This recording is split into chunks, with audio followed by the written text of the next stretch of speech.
өндөр их өвөг дээдсийн үеэс үр хойжтой өртөөлөн илгээсэн өв уламжлал соёлыг үл таслан 21-р зууны Монгол хүмүүн танаа авчир.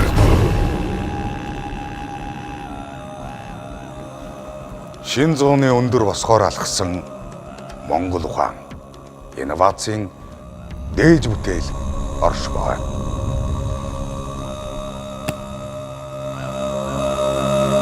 Таван нүдэн Монгол брэнд